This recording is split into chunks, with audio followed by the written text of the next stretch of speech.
प्लासी की लड़ाई में जितने लोग मैदान में लड़ रहे थे उससे ज्यादा लोग मैदान के बाहर खड़े होकर तमाशा देख रहे थे, लड़ाई का परिणाम सुनने की प्रतीक्षा कर रहे थे। देश के भाग्य का निर्णय होने जा रहा था, मगर उस निर्णय में सारा देश शामिल नहीं था। विदेश मंत्री के नाते मैं अफगानिस्तान गया था। आपको सुनकर ताज्जुब होगा, अफगानिस्तान के अपने मेजबानों से मैंने कहा मैं गजनी जाना चाहता हूं, गजनी। पहले वो मेरी बात उनकी समझ में नहीं आई, कहने लगे गजनी तो कोई टूरिस्ट स्पॉट नहीं है, गजनी में कोई 5 स्टार होटल नहीं है, गजनी में आप जाकर क्या करेंगे, गजनी में आप जाकर क्या देखेंगे। मैं उन्हें पूरी बात नहीं बता सकता था। मेरे हृदय में कहीं गजनी कांटे की तरह से चुभ रहा है। जब से मैंने गजनी से आए एक लुटेरे की कथा पढ़ी है और किशोरावस्था में पढ़ी है, मैं देखना चाहता था वो गजनी कैसा है।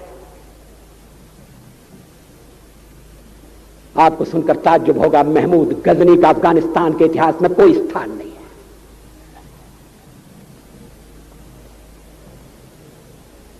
गजनी छोटी सी जगह है, छोटा सा गांव है। कल्पना करिए सैकड़ों साल पहले वहां धूल उड़ती थी, झोंपड़ियां थी, मगर एक लुटेरा लुटेरों को इकट्ठा करता हुआ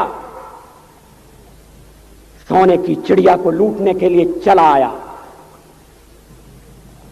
आपस की फूट से जो राजा है वो लड़ेगा, जो क्षत्रिय है वो लड़ेगा। हमने समाज के बहुत बड़े वर्ग को लड़ने के अधिकार से वंचित कर दिया। हमने उन्हें हथियार नहीं उठाने दिए। मार्शल नॉन मार्शल के आधार पर हमने समाज को बांट दिया। वो लुटेरा सोमनाथ के मंदिर तक चला गया, पुजारी देखते रहे। मंदिर की पूजा भक्तों को करना पड़ती है,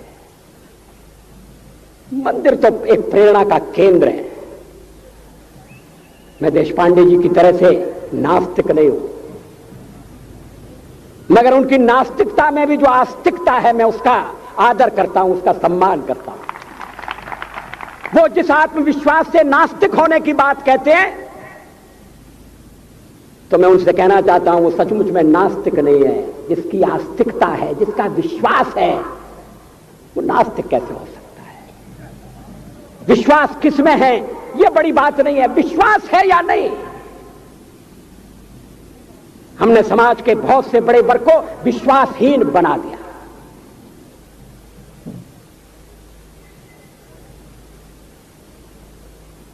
लोगों ने हथियार नहीं उठाए,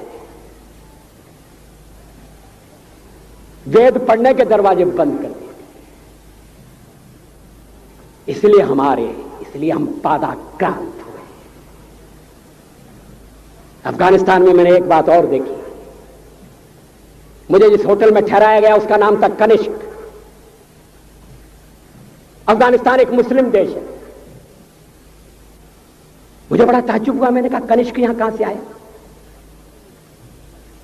तो मेरे साथ अफगानिस्तान के विदेश मंत्री थे। मैंने कहा कनिष्क आपका कौन लगता है, कनिष्क से आपका क्या संबंध है। कहने लगे कनिष्क हमारा पूर्वज है, कनिष्क हमारा पुरखा है। He was one of our forefathers. मैंने कहा तब तो हमारे आपके पुरखे एक हैं। अफगानिस्तान के लोगों ने उपासना पद्धति बदली है, संस्कृति नहीं बदली। आज के भारत के परिवेश में यह सुनने के बाद थोड़ा विचित्र लगता है। हमारे यहां तो धर्मांतरण के साथ राष्ट्रांतरण होता है, ऐसा दृश्य दिखाई देता है। पड़ोसी देशों में ऐसा नहीं हुआ। अभी राम जन्मभूमि का मामला चल रहा है।